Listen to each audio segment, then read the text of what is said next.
Bricks and Minifigs is your one-stop shop for all things LEGO. Hit the link below to find a store near you. I'm Caleb Firebird Bricks. This is the Black Falcons collaboration for BrickFair Virginia. This is built by myself, Alex, Michigan Bricks, and Will, Brick Guild on Instagram. And so basically we came and we put this together as part of a larger collaboration with Empire Lug. So we're representing the Black Falcons with our layout. So we've got, of course, a large castle over here on the right-hand side.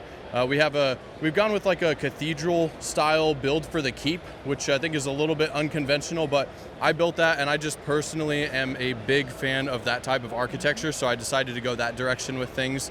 And so that's kind of like the main thing over on the right hand side here. And then moving down the build, we've got a bridge that goes down that goes kind of over a waterfall, some ruins in the back, out to the front gate area, which is the entrance to the kingdom. And then down through the front here, we've got a fishing village. We've got some knights that are running away from a dragon that's coming out of the cave over here, and then a fisherman down front. So this was a collaboration that has been in the works for over the last year. But to go into a little bit more detail for you guys, since I did the castle, I'll talk about that a little bit. Basically, it's a big Duplo structure that goes up through the inside to give us some height, and then a big facade down the front. So we've got the keep up at the top. I took, like I said, a lot of inspiration from cathedrals in Europe. And so we've got like some stained glass and stuff. I built some gargoyles that are kind of supposed to represent falcons. And then we did some stuff with like a nice little garden down in the front with a couple of knights and some custom helmets and things. And then down below that, we've got an area with a number of archers that are getting ready to go out to battle. So the story here is that these guys are going out to battle to meet the other factions. So we've got all of them getting their armaments ready. We've got a couple of them grabbing some snacks and some food, a little bit of musical entertainment going on in the middle there, and then they're heading out the front gate. So going down through the front gate, I was kind of inspired by the Lord of the Rings scene where you've got the guys coming out on the horses knocking all the orcs off of the bridge, and I decided I wanted to build something similar to that with an elevated bridge section. It uses way too many pieces to look how it does, but I'm pretty happy with how it turned out. And then they're heading out over this next section here. So for the next section, which was built by Alex, I'll have him go ahead and tell you guys about that. Hello, so I kind of set the standard. I was one of the ones that finished first, so I was like, well, I guess this is the height we're going for. So the castle's as tall as it is, both bad and good, thanks to me, I guess. But I started with the ruins here in the back. I wanted to do more of a Gothic kind of cathedral that's been like kind of ruined by time. A lot of people say it looks a lot like stuff from like Elden Ring. It's actually not where I got my inspiration. I love doing looking at like old 1800s medieval paintings for my inspiration.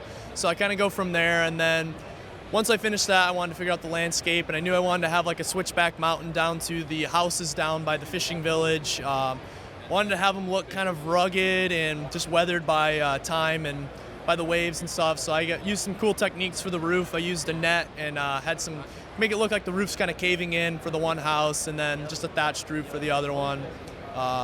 Yeah, a lot of little, I didn't want to do a lot of figures. I wanted mine to be more focused on landscape, and the waterfall is something that a lot of people have been mentioning they love. I was a little like worried about it. I was like, I don't know, this is like my first take on a waterfall, but everyone's been saying it looks great, which is awesome. Yeah, just little Easter eggs here and there, but yeah.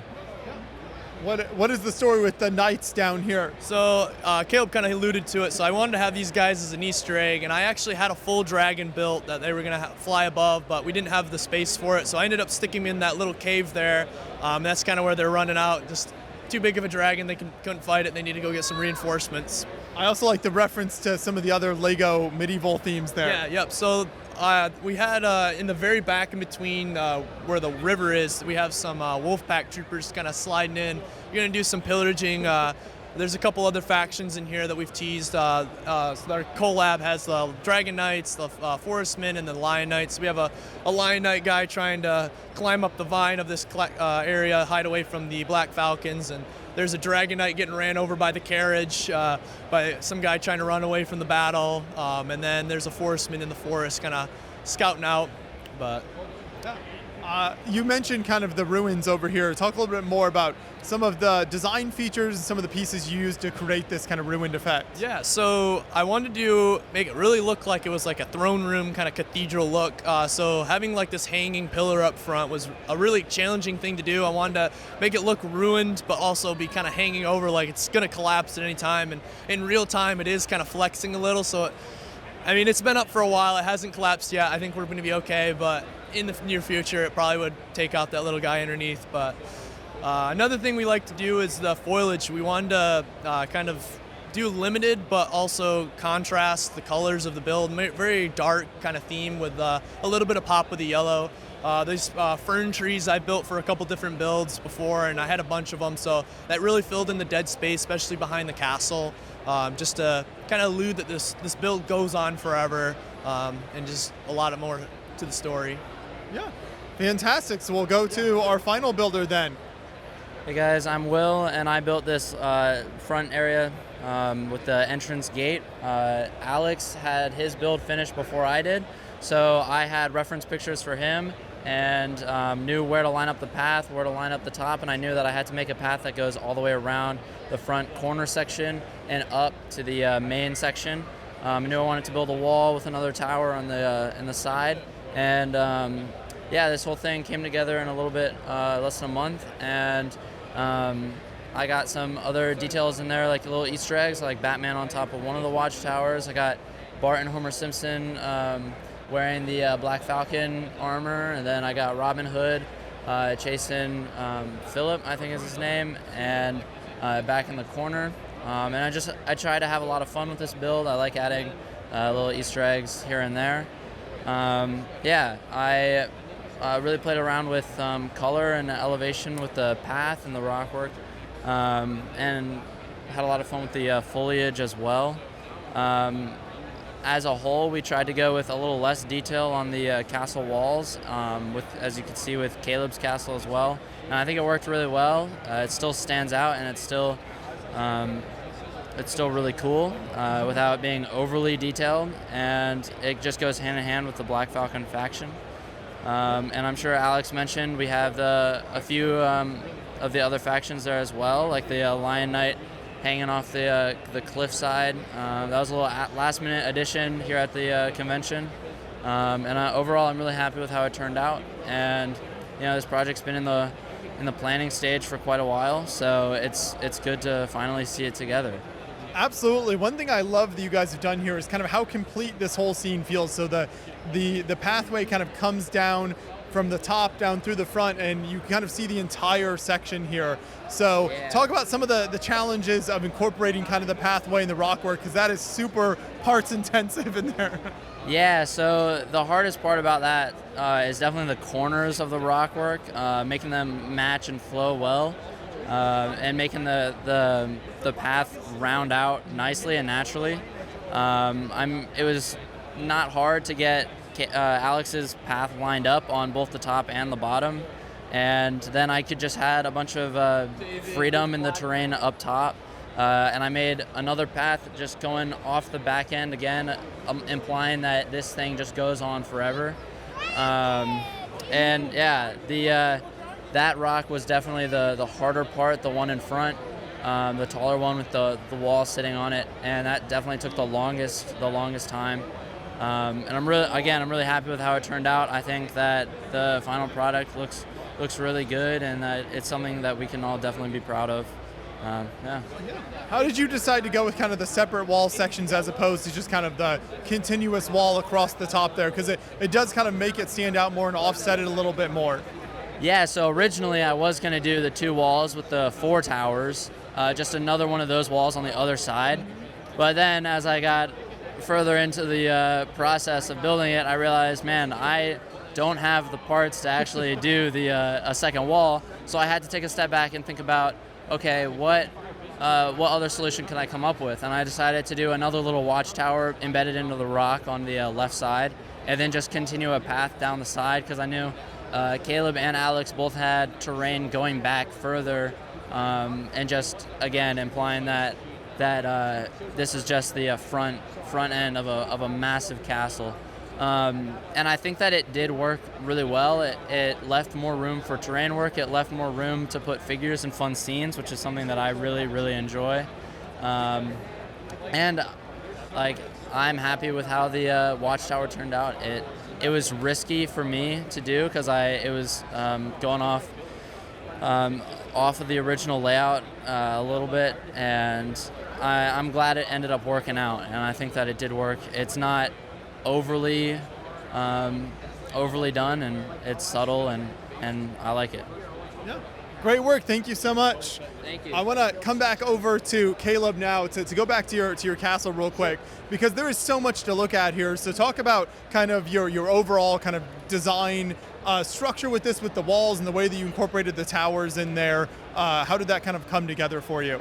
Sure, yeah. So my thinking with this was like, we really wanted to get height. So I tried to come up with a couple of wall designs that could be duplicated, because I had some friends and my wife helped me out with duplicating some of these sections, which was super helpful. Wouldn't have gotten it done in time without them, so shout out to them. But basically, you know, I wanted to do a lot with arches. I was inspired in some ways by Gothic architecture. I say inspired because I'm no expert in architecture by any means. I just try and, you know, figure it out and go with something that looks cool, but a lot of arches and stuff. And then I came up with a window design when I was working on this bottom section here that I thought looked pretty cool, pretty Gothic, and has some nice detail and depth to it. And so just kind of replicating that throughout the entire build to tie things together. And then for the statues on the towers, we actually stole those from the Rivendell set. And thankfully we had just the right number pretty much for what we wanted to do. So those are a pretty fun thing to incorporate. On top of this tower here, we've got this guy with a ballista. And our thinking is, you know, there's dragon knights here. So we got to have something to defend against their dragons. You got to have something big to shoot them with. You need those anti-air defenses. Exactly. So we were thinking tactically with some of this. That's why we built everything a foot up, because, you know, that gives us that advantage with the landscape and everything. So, you know, there was some thought that went into that. Only one entry point with the bridge, you know, you can kick people off of that thing. And then, yeah, with the front gate, I just incorporated the Black Falcons shield onto the front of it. And I kind of simplified the front face of a cathedral to figure that one out. And then for the tall tower in the back, we kept it a little bit more simplistic and just wanted something to add a little bit more height and depth to things. The cathedral was the thing that took the longest. I spent like a straight week building that. And, you know, it just tried to incorporate as much detail as I could with that. I think that my favorite parts of it is incorporating gargoyles and the stained glass. I think it all ties it together pretty nicely. And having the really tall towers with the peaks on top just adds like a grand presence to things. And I was kind of hoping that that might give us an edge over other teams by just having that height, you know, because people like to see something tall. So. Absolutely. Talk a little bit more about the collaboration process between the three of you and kind of how that works. What do you find works well when you're planning a project of this scale? Yeah, absolutely. So with this one, we had, it's been about a year in the making, and the benefit for me is that Alex, who built the middle section, he actually lives about half an hour away from me, and we only found this out after we had joined the lug together. So that was super convenient, and that means that he was able to finish his build. So he finished first, brought it to my house, and then I was able to just work on my section off of that and match it up exactly to him.